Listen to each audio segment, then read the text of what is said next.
बिल्कुल परवाह नहीं है। हमारे भाई ऊपर खुदा है और नीचे ये हैं। इनके दिल में आप जो चीज़ खाते हैं हम खा सकते हैं। क्यों भाई, कोई खाते हो? नहीं खा सकते। इतनी महंगाई है कि गरीब आदमी का जीना मुश्किल हो गया है। महंगाई तो रुकती नहीं और ना ही उसके कोई उम्मीद है रुकनी। सारा बजट मुतासर हो गया, हर चीज़ की महंगाई में आप देखें किधर तक पहुंच गई है। ये किसकी वजह से? पेट्रोलियम की वजह से। मेरे पास गैस नहीं थी और मैंने 10 दफा सोचा अब क्या करूं, मजबूर हो गया कि मैं इसमें तेल डालूं और तेल इतना महंगा है कि मेरी भी साथ से बाहर है। नुकसान आ रहा जी, असा गरीब बंदे मजदूरी करने नुकसान ही आ, फिर घर बह जलिया तो फिर बचा की कितनी रोटी खिलासा। नाज़रीन, प्रोग्राम में खुशामदीद। हमें वैसे इस ओपनिंग के बाद कहना नहीं चाहिए था। लोगों के हालात बड़े बुरे हैं। इस्लामाबाद जैसे शहर के अंदर भी अगर आपको अपनी गाड़ी का या मोटरसाइकिल का पहिया घुमाना है तो उसके लिए आपको एक जद्दोजहद अजीम करनी पड़ती है। ये तो हुआ पहिए की बात। जो इंडस्ट्री के हालात हैं वो भी आपके सामने हैं। गुजरांवाला के अंदर आप जाएं, फैसलाबाद के अंदर आप जाएं, पाकिस्तान के किसी हिस्से के अंदर जाएं, हर कोई सर पे हाथ रख के रो रहा है। हमारे पास एनर्जी का फुकदान है, अनएम्प्लॉयमेंट बढ़ रही है, महंगाई बढ़ रही है। जो हमारे पास असेसमेंट्स हैं, एक असेसमेंट में जो गल्फ सर्वे किया, पाकिस्तान में गुर्बत 77% इजाफा हो गया। और साथ ये भी कि चूंकि गुर्बत अमूमी तौर पर बढ़ रही है तो लोग जो दूसरों की मदद करते थे, जो चंदा करके या अल्लाह वास्ते पैसे दे के, वो रुझान भी 50% कम हो गया है सर्वे के मुताबिक।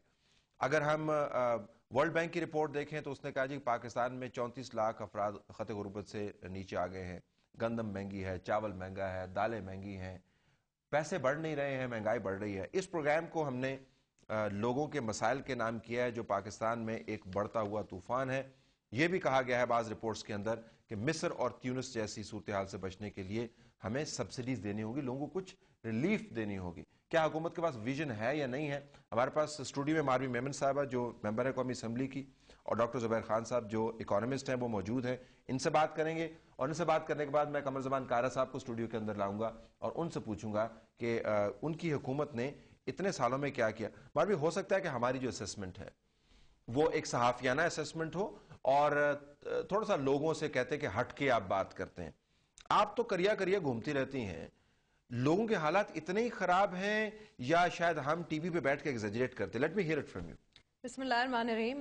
बिल्कुल हालात बहुत ख़राब हैं और इतने ख़राब हैं कि काफ़ी टाइम पे तो बयान भी नहीं कर सकते हैं। और सिर्फ एक जोग्राफिकल लोकेशन में ख़राब नहीं है, बिकॉज मैं तो पूरे मुल्क में जाती हूँ, घूमती हूँ, चाहे वो ठट्टा हो या चाहे वो गिलगित बल्तिस्तान हो, अक्रॉस द बोर्ड वही चीजें नजर आ रही हैं। और ये क्या चीज है? ये क्या चीज है? पहला इशू तो वही है जो अगर रिपोर्ट से आप रेफरेंस लें, वर्ल्ड WFP की जो रिपोर्ट है, 48.6% of the population faces food insecurity.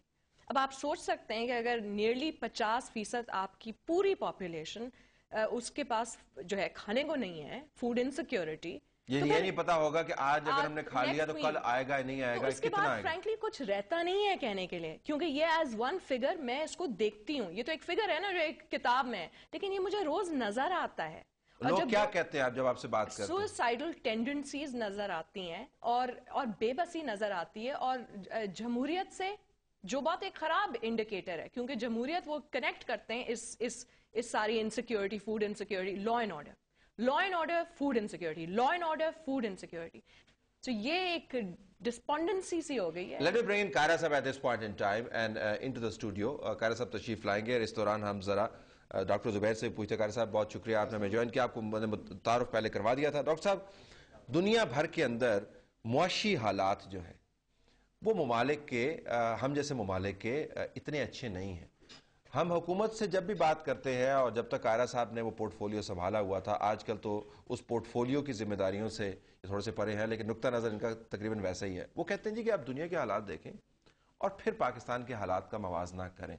तो दुनिया के हालात की खराबी की वजह से हमारे हालात हैं, गैस हमारे पास नहीं है, बिजली हमारे पास नहीं है, पेट्रोल हमारे पास नहीं है, खाने को कमी है।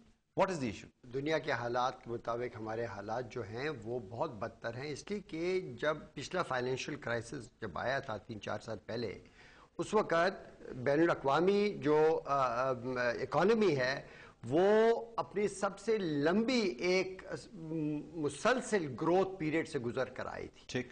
और आमदनें और इतनी ज़्यादा बढ़ चुकी थी तमाम ममालिक के अंदर, सिर्फ इंडस्ट्रियल कंट्रीज में नहीं, डेवलपिंग कंट्रीज के अंदर भी, कई less develop countries develop countries के कैटेगरीज में चली गई। अब पाकिस्तान उस दौर में हम देख रहे हैं पिछले 5-6-7 सालों से हमारी जो मईशत है वो एक ब्रेक इसमें लग गई है और बहुत आहिस्ता हो चुकी है। पाकिस्तान के अंदर जो सबसे बड़ी बीमारी हमें लग चुकी थी वो दुनिया में नहीं थी, वो थी महंगाई। जब महंगाई हो जाती है तो आप वो इकदामात नहीं ले सकते मईशत को बढ़ाने के जो बाकी दुनिया में लिए गए। उन्होंने अपनी इकोनॉमीज को वापस अपनी ग्रोथ लेवल पर ले आए हैं। पाकिस्तान की मईशत वहीं की वहीं धसी हुई है। हम अगर कम हो गई है 2.5% जीडीपी और कम होती जा रही है। अच्छा, तो इसकी वजह क्या है? अगर आप पिन पॉइंट करना हो कि जी मैं बहसीयत इकोनॉमिस्ट और ऐसा शख्स जो दुनिया के पॉलिसी प्लानर से डील करता है, मैं बताऊं कि किस वजह से हो रहा है, तो जनाब देखिए, जो बुनियादी वजह है वो ये है कि हुकूमत ने फजूल खर्ची करके, फजूल खर्ची, अगर अखराजात कोई इन्वेस्टमेंट्स में, कोई इंफ्रास्ट्रक्चर में, कोई अच्छी चीज़ों में लगाए होते तो हमारी मईशत उन अखराजात की वजह से आगे बढ़ रही होती। फजूल खर्ची की वजह से उन्होंने क्या किया कि करेंसी की सर्कुलेशन बढ़ा दी, अफरात ज़र हुआ और उससे महंगाई बढ़ी। जब महंगाई बढ़ी तो अब जब महंगाई को कंट्रोल करने की या उसकी कोई भी कोशिश की जाएगी तो उससे मईशत और खराब नहीं। और सिर्फ दो और चीज़ें की, दो बहुत बड़े जो इनके जो बुनियादी नुक्से वो ये थे कि यहाँ पर जो सूद का जो इंटरेस्ट रेट है उसको बढ़ाया ताकि, और उसकी वजह ताकि वो इन्फ्लेशन कंट्रोल करें, लेकिन उसके इन्फ्लेशन पर असर नहीं पड़ा, उससे सिर्फ मईशत और दब गई। साथ ही कंपेटिटिवनेस पाकिस्तान की एक्सचेंज रेट को इन्हें सही नहीं चलाया। तो इन सब वजूहात से हमारी डोमेस्टिक इकोनॉमी जो है वो कोलैप्स कर रही है और उसके नतायज इस वक्त हम भुगत रहे हैं। कमरुज़्ज़मान कारी साहब, हम उसको टेक्निकल डिबेट नहीं बताते, सीधी सी बात है, जब आप अपनी कंस्टिट्यूंसी के अंदर जाते हैं तो लोग खुश हैं अपने हालात से? सच्ची सच्ची बताइएगा, आपने वोट भी लेने के लिए जाने, वो आपको देख भी रहे हो। तलत साहब, यकीनन इस वक्त महंगाई, बेरोजगारी, इससे लोग तंग हैं, कोई दूसरी राय नहीं। तो उस तंगी को दूर करने के लिए आप एहतमाम क्यों नहीं करते? वोट भी तो लेने ना आपने लोग। मेरा तलक वैसे एक एग्रीकल्चरल कंस्टिट्यूंसीज है, मोस्टली वहाँ पे देहात की आबादी है और रूरल साइड के अंदर और एग्रीकल्चरल इकोनॉमी में एक काफ़ी बेहतरी आई है इस पिछले 3 साल की पॉलिसीज़ में। क्योंकि जिस दिन हमने टेक ओवर किया था गवर्नमेंट, उस साल हमने 25 लाख टन गंदम इंपोर्ट की थी और आज हम 25 लाख टन एक्सपोर्ट कर रहे हैं। अगले साल भी बम्पर क्रॉप होने का इम्कान है, बाकी क्रॉप्स भी बेहतर हुई हैं। तो एग्रीकल्चरल साइड पर बेहतरी हुई है, लेकिन इसका मतलब ये नहीं है कि इकोनॉमी में बहुत बड़ी ग्रोथ आ गई और सारे मसाइल हल हो गए। महंगाई भी बढ़ी है और महंगाई के कुछ फिनोमेने आलमी भी हैं। आपने कहा कि हमारे पास बिजली नहीं है, तेल नहीं है, गैस नहीं है। क्या हमारी गवर्नमेंट में आने के बाद गैस खत्म हो गई है या हमने किसी और मुल्क को बेच दी है? आप तो कह रहे थे नहीं कि सन 2009 के अंदर बिजली आ जाएगी। तलत साहब, गुजारिश है, पाकिस्तान का जो एनुअल डिमांड है ना, ग्रोथ बिजली की, जो हम हर साल एडिशन हो रहा है, वो सप्रेस डिमांड को 8% कैलकुलेट करते हैं। और अगर आपकी फर्ज करें एनुअल डिमांड को 20,000 मेगावाट है इस वक्त और उसमें 8% ही ग्रोथ हो तो 1600-1700 मेगावाट तो हर साल आपका। ये हिसाब किताब आपने उस वक्त नहीं किया? मैं तो तलत साहब देखे ना, अगर आपसे गलती भी हो गई तो उसका हमने राय साहब ने उसको इकरार भी किया था कि उनको कोई डेडलाइन देने की जरूरत नहीं थी। अगर आपका इस वक्त आज डेफिसिट 5000 मेगावाट का है और इसने अगले साल अगर आप इसमें कोई 2000 मेगावाट की शॉर्टफॉल को कमी कर लेंगे, कुछ सेविंग कर लेंगे, कुछ एडिशन नए यूनिट हो जाएंगे, तो अगले साल तो 2000 और इसमें ऐड होना है डिमांड में। तो ये सर एक मिनट जरा मुझे इस तरह नहीं, प्लीज, मैंने बड़े तहम्मुल से सुनूंगा आइंदा।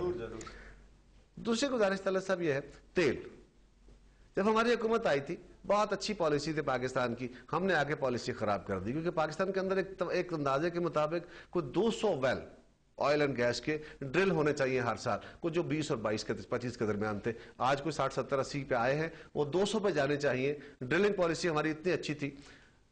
भाषा डैम 2006 में उसका इफ्तिताह हो गया था, 1 इंच जमीन नहीं उसकी ली गई थी और वो उन ट्राइब्स के साथ जमीन का फैसला भी नहीं हुआ था। मैंने उस इलाके का बीइंग गवर्नर वहां पे उनसे नेगोशिएट करके और अब हमने उसका आगाज किया है।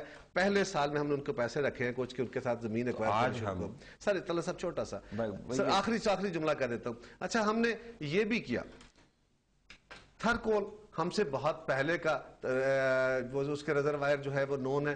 थर के इश्यूज रिजॉल्व कोई नहीं कर रहा था, ना इसके प्रोविंशियल गवर्नमेंट के पास कोई रहने की बात हो रही थी, ना फेडरल गवर्नमेंट के, और वो एक डिस्प्यूटेड इशू था। दुनिया में 2008 में जब हमारी गवर्नमेंट आती है तो वो टर्माइल आता है जिसको फोर्स करते हुए हमने कुछ फैसले किए थे। तो आज हम बेहतर आए नहीं, यकीनन तलत साहब कंपैरेटिवली ये टर्किश रेंटल वाले जो आपने वो जहाज लगाया हुआ उसमें से इसी के बारे में बात करने लगा था तलत। मैं जरा छोटी सी वजाहत करूं, बिजली की बात हुई। देखिए बात सुने, अगर आप पूरी बात को नहीं समझेंगे तो ये वो लगेगा कि हम लोगों को वो मिसलीड कर रहे हैं। जो बिजली का बहरान है इसमें शक नहीं कि ये काफी देर से चला आ रहा है और ये गैप था, लेकिन जिस वक्त इसके ऊपर एक माहिरीन की रिपोर्ट लिखाई गई कि आप बताएं कि इसको हल करने के क्या तरीके हैं, उन्होंने 8-10 तरीके बताए थे। उनमें से सबसे महंगा तरीका इस हुकूमत ने इख्तियार किया आरपीपीस का, कि इन्होंने जब आरपीपीस को लाए तो इन्होंने, और उसमें भी ट्रांसपेरेंसी नहीं थी, उसमें आज तक शक व शकूक है कि बहुत करप्शन हुई है, तो इन्होंने वो तरीका इख्तियार किया। दूसरी बात यह है कि गुड गवर्नेंस ये चाहती थी कि जिस वक्त 25% बिजली की लाइन लॉसेस थी, उसमें चोरी और बिजली खराब हो रही थी, उसको कम करते, वो आज 33% तक पहुंच चुकी है। तो ये बिजली देखें, ये बादशाह डैम तो 10-12 साल के बाद बनेगा, ये दूर की बातें हैं। ये तो अभी सिर्फ हमें एक ख्वाब, छोटा सा सवाल कर लूं। नहीं, हमने भी थोड़ा सुन लिया। मैं सिर्फ जवाब ये देना चाह रही हूँ कि इशू, कोर इशू क्या है? कोर इशू इस हुकूमत का है क्या? Governance, governance and governance. मतलब इसके बाद ऐसा नहीं है, गवर्नेंस हो रही है बट एक ही डायरेक्शन में हो रही है, वो है करप्शन की डायरेक्शन में। वो गवर्नेंस आवाम की खातिर नहीं हो रही है। तो जब लोगों को कुछ नेट मिल नहीं रहा हुकूमत से, जब रिलीफ नहीं मिल रहा, तो फिर हुकूमत अपने आप को विक्टिम भी समझती है कि जी हमारे साथ बहुत बुरा हो रहा है। ये भी अजीब रवैया। हम तो हुकूमत की तरफ देखते हैं कि माई बाप है, हुकूमत कहती है नहीं माई बाप नहीं, हम बड़े परेशान हैं। नहीं, और हमारे हाथ में कुछ नहीं है। तो अगर आप परेशान है तो फिर आप हुकूमत में क्यों? सॉल्यूशंस भी कुछ नहीं है। हमने कभी नहीं कहा कि हमारे हाथ में नहीं है। हमने जादू की छड़ी नहीं है। कल 2 दिन कल उन्होंने कह दिया एनर्जी पॉलिसी, उन्होंने कहा मेरे पास कोई जादू की छड़ी तो नहीं है कि मैं घुमाऊंगा। 3 साल से नहीं है जादू की छड़ी। 3.5 साल तकरीबन। यू गो अहेड कर रहे नहीं, मार भी पहले बोल रहे, मैं इस तरह नहीं बोलूंगा। Let me take a break है, ब्रेक के बाद वापस आते हैं और फिर इस बात को आगे चलाते हैं।